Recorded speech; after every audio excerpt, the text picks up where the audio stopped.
حضرت ابو الحسن رحمۃ اللہ تعالی علیہ فرماتے ہیں کہ بچے تھے گھر میں 6-7، غربت تھی، کام ملتا کوئی نہیں تھا، اور میں کام چور نہیں تھا، کام ڈھونڈتا تھا، پر اللہ کی قدرت کے کام نہیں ملتا تھا۔ فرماتے ہیں کہ میں نے ایک دن اپنی اہلیہ سے کہا کہ آج میں پھر جاتا ہوں کام ڈھونڈنے، تو میری بیوی بڑی فرما بردار تھی، پر اس دن نہ غربت کے ہاتھوں تنگ آ کے کہنے لگی آج نہ کچھ لے کے آیا تو میں بچے لے کے میکے چلی جاؤں گی۔ شیخ فرماتے ہیں کہ میں بڑا پریشان گھر سے نکلا، پر میں نے صبح سے لے کے زور تک کام ڈھونڈا، کام ملا کوئی نہیں۔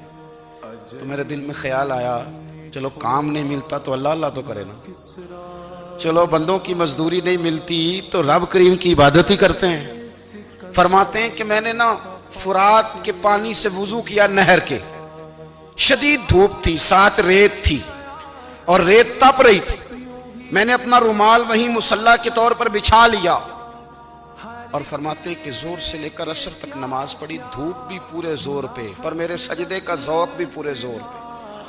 فرماتے ہیں کہ عصر تک میں نے نفل پڑھے، دل ڈھلنے لگا، عصر کی نماز پڑھی اور میں وہاں سے چلا۔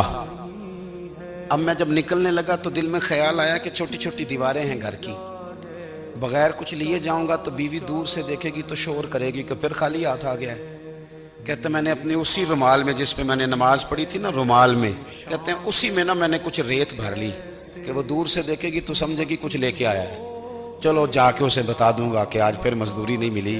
کہتے ہیں وہ ریت لے کر جب میں گھر میں گیا تو پہلے بیوی دروازے پہ کھڑی ہوتی تھی، پوچھتی تھی خالی ہاتھ آ گئے ہو؟ آج میں نے دیکھا تو ہے ہی کوئی نہیں۔ فرماتے ہیں میں اندر داخل ہوا، سلام لیے، کونے میں نے وہ رومال رکھ دیا اور میں نے آواز دی کہ بھلی مانس کہاں ہو؟ تو وہ کہنے لگی آپ منہ ہاتھ دھو لیں، میں روٹی لے کے آئی۔ میں نے کہا روٹی کہاں سے آ گئی، یہاں تو کئی دنوں کے فاقے۔ فرماتے ہیں کہ وہ روٹی لے کے آئی اور اس وقت کی جو موجودہ نعمتیں تھیں، سمجھ لیں سلاد، اچار، ہر چیز ساتھ لائی۔ میں نے کہا کہ بچے کہاں گئے؟ کہنے لگی وہ کھانا کھا کے کھیلنے گئے، آپ کھانا کھا لیں آ جاتے۔ کھانا اس نے چن دیا۔ میں نے حیرت انگیز لہجے میں ساری نعمتیں اپنے دسترخوان پہ دیکھ کر کے بیوی سے پوچھا یہ کہاں سے آیا کھانا؟ بچوں کو تو نے کہاں سے کھانا کھلایا؟ یہ سارا کچھ کیسا ہے؟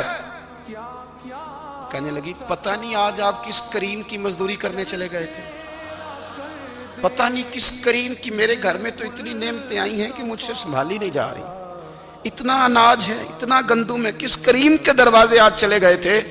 یہ کہتے کہتے وہ اٹھی اور اٹھ کر کے کہنے لگی پہلے بڑا کچھ آیا تھا، اب کیا لے آئے ہو؟